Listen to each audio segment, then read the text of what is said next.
मुख्यमंत्री नायब सिंह सैनी विकसित भारत की तरह विकसित हरियाणा के मिशन पर लगातार काम कर रहे हैं। सैनी सरकार ने 2047 तक विकसित हरियाणा का रोड मैप भी तैयार कर लिया है, जिसमें खेलों का योगदान भी बेहद अहम रहने वाला है। इसी के तहत मुख्यमंत्री नायब सिंह सैनी ने सोनीपत के राई स्पोर्ट्स यूनिवर्सिटी में 2 दिन के कॉन्फ्रेंस में शामिल हुए और इसका आगाज करते हुए कहा कि खेल क्षेत्र भारत के विकास का बड़ा आधार बनेगा। देखिए हरियाणा की ये स्पेशल रिपोर्ट। खेलों के विकास पर सैनी सरकार का फोकस। सीएम सैनी का विजन हरियाणा बने नंबर 1। हरियाणा की नायब सिंह सैनी सरकार प्रदेश के चौमुखी विकास पर काम कर रही है, जिसमें शिक्षा, स्वास्थ्य और सड़क जैसे इंफ्रास्ट्रक्चर को मजबूत किया जा रहा है। साथ ही हरियाणा को नंबर 1 खेल राजधानी बनाने पर भी काम किया जा रहा है। सीएम सैनी कई बार ये कह चुके हैं कि राज्य सरकार का लक्ष्य हरियाणा को न केवल भारत की बल्कि विश्व की खेल राजधानी बनाना है, जिसके लिए पिछले कुछ सालों से हरियाणा में खेलों के लिए एक विजन विकसित किया गया, जिसका उद्देश्य हर बच्चे को खेल से जोड़ने, हर गांव में खेल का मैदान बनाने और उस युवा को अवसर देना है जिसमें खेल के प्रति ललक है। हरियाणा के सोनीपत में राई स्पोर्ट्स यूनिवर्सिटी में आधुनिक खेल प्रबंधन का भारतीय मॉडल विषय पर 2 दिवसीय कॉन्फ्रेंस का शुभारंभ करने के दौरान उन्होंने कहा कि खेल क्षेत्र विकसित भारत 2047 के मिशन का बड़ा आधार बनेगा। हरियाणा खेल मॉडल वैश्विक नेतृत्व का आधार बनेगा। यह कॉन्फ्रेंस भारत के खेल क्षेत्र का एक मजबूत रोड मैप करेगी तैयार।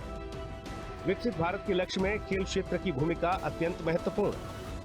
यह हमारी आने वाली पीढ़ियों के लिए खेल क्षेत्र में एक रोड मैप हम यहां 2 दिन बैठ करके वो तैयार कर रहे हैं। साथियों, आप सब जानते हैं कि देश के यशस्वी प्रधानमंत्री आदरणीय नरेंद्र मोदी जी ने वर्ष 2047 का भारत को विकसित राष्ट्र बनाने का संकल्प लिया है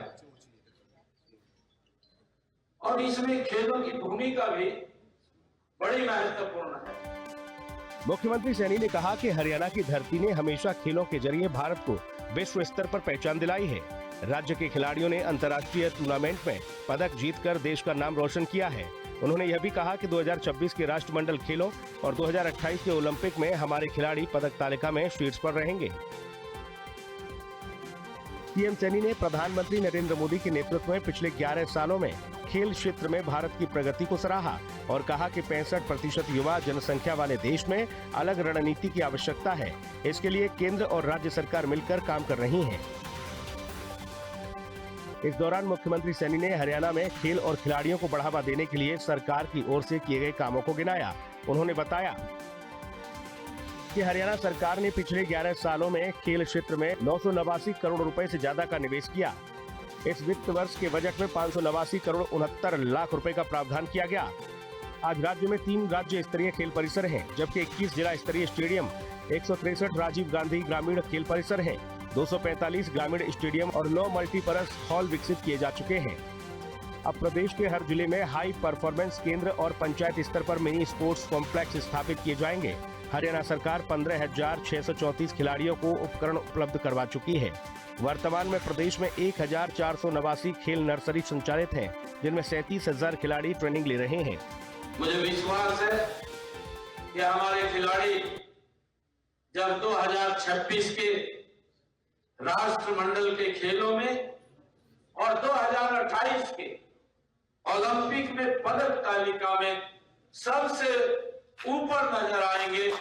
साथियों, मेरा मानना है कि खेल प्रबंधन के जो भारतीयकरण का अर्थ है, केवल भारतीय नाम नहीं है, बल्कि ये भारतीय प्रतीक या भारतीय शैली अपनाना ही नहीं, इसका अर्थ अपनी खेल परंपराओं को आधुनिक प्रबंधन के साथ जोड़ना, ताकि हम विश्व स्तर पर प्रतिस्पर्धी भी बने और भारत की आत्मा के साथ भी हम जुड़े, इसका मेन ये आज का विषय है।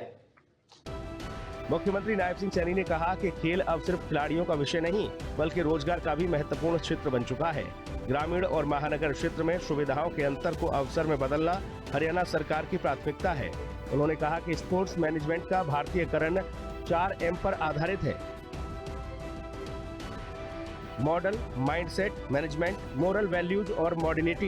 इन्हें अपनाकर भारत अगले दशक में विश्व स्तर पर खेल प्रबंध में नया मुकाम हासिल कर सकता है। खेलों के मैदान में हरियाणा के खिलाड़ियों के शानदार प्रदर्शन के पीछे राज्य की लंबे वक्त से चल रही खेल नीति है, जो खिलाड़ियों को आगे बढ़ाने में अहम भूमिका निभा रही है। प्रदेश में जहां अंतर्राष्ट्रीय प्रतियोगिता में जीतने वाले खिलाड़ियों को बड़ी रकम इनामी राशि के तौर पर दी जाती है, तो वहीं नौकरी के साथ खेलों की तैयारियों के दौरान भी वित्तीय मदद दी जाती है। और मेरा ये मानना है कि हरियाणा की स्वर्णिम खेल नीतियों का इतना ही नहीं, राज्य स्तर और राष्ट्रीय स्तर के खिलाड़ी तैयार करने के लिए भी सरकार बड़ी भूमिका निभाती है, जिसका असर अंतर्राष्ट्रीय स्तर पर देखने को मिलता है। सीएम सैनी ने कहा कि उनका सपना है कि हरियाणा का हर गांव एक ऐसा खिलाड़ी दे जो विश्व मंच पर भारत का परचम लहराए, और इस सपने को साकार करने की दिशा में उनकी सरकार लगातार काम कर रही है। स्पेशल रिपोर्ट, हिंदी खबर।